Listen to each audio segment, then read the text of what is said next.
Hey everyone, my name is Brennan. I'm one of the co-founders at Wholesale, and today I'm talking about a new feature that we've launched in the last week, which is kind of a recorded inventory value history. And so I'll get into that feature and what it does right now. Um, if you've got any questions as I'm going along, I've got a chat box here. You can ask questions and I will read them out and answer them as we go through. If you're totally new to Wholesale and you've never encountered it before, I'd like to give a little description of what it is. So Wholesale is a serialized inventory and e-commerce management software designed very specifically for folks that are buying and selling used electronics.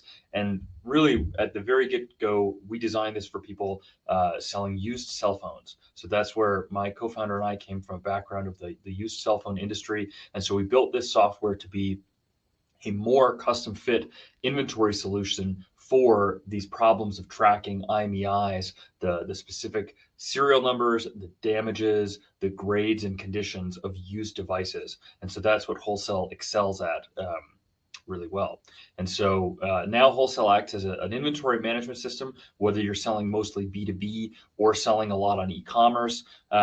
We have e-commerce integrations that connect Wholesale to channels like Backmarket, Swappa, eBay, Amazon, WooCommerce, etc. And we've got integrations with specific tools to this industry like PhoneCheck for cell phone testing and diagnostics, bringing that information about your inventory into Wholesale. So we kind of Wholesale sits in the center with the full picture of your inventory based on the IMEI and acts as this kind of this information system for you, the operating system kind of for your business. So that's what Wholesale does in a nutshell.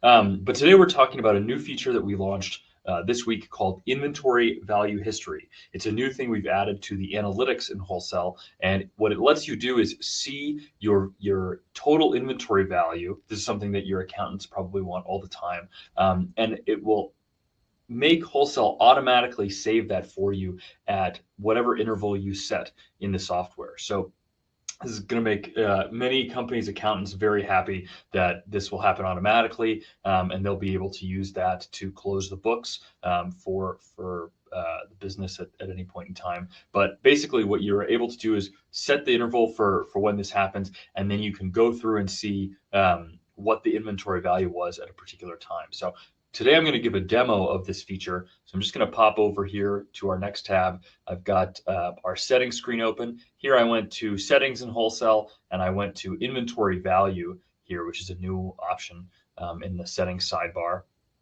And it's a very simple settings page. You can see all I've got available to set is the frequency at which I'm capturing the inventory value in Wholesale. And we've got a little description here. Right now, we will capture the value at 8 p.m. Pacific time at whatever interval you select here. So you can say daily, weekly, monthly, or even on specific days. So if you say specific dates, you could do it at the last day of the month every month. And this is probably what we think a lot of customers are going to choose is last day of the month, but you could do it weekly as well on a specific day of the week. You could do it monthly on a specific day of the month, etc. So you have these options to do it on any particular time. Our account right now has this set to be daily.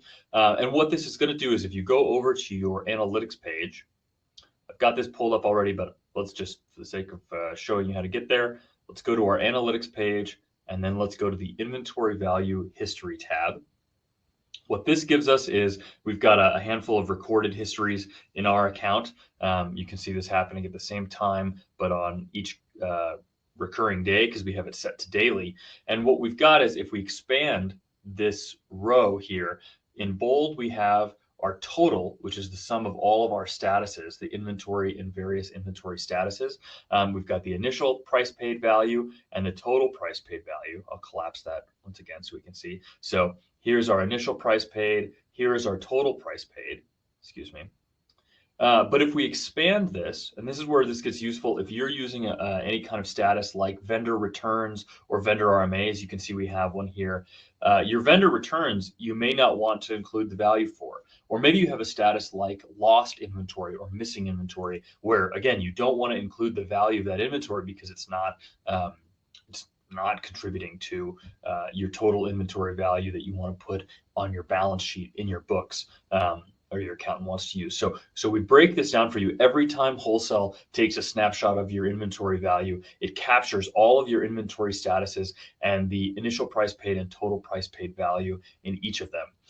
For anyone that doesn't know, this initial price paid and total price paid, the difference in them becomes if you, that's where it comes from, is if you're adding line items to your inventory.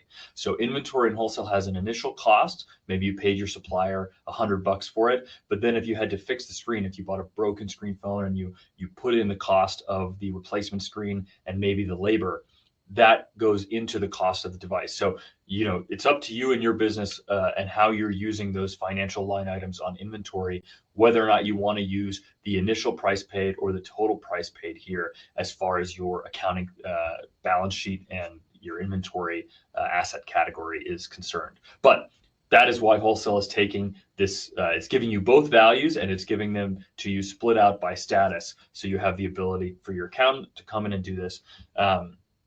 They can set whenever they want it to close. Maybe you're making an update to your inventory value every week or every month. We've seen customers where they close the books at the end of every month, and that's a good kind of recurring method for their accounting, for their banks, for their investors, etc. So it really depends on your situation.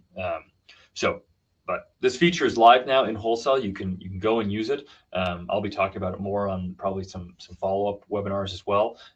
If you've got any questions, reach out to us on the live chat, and we will be happy to help you and answer them. Anyways, that's the feature. I hope you like it, and we'll see you in the next webinar here. Take care.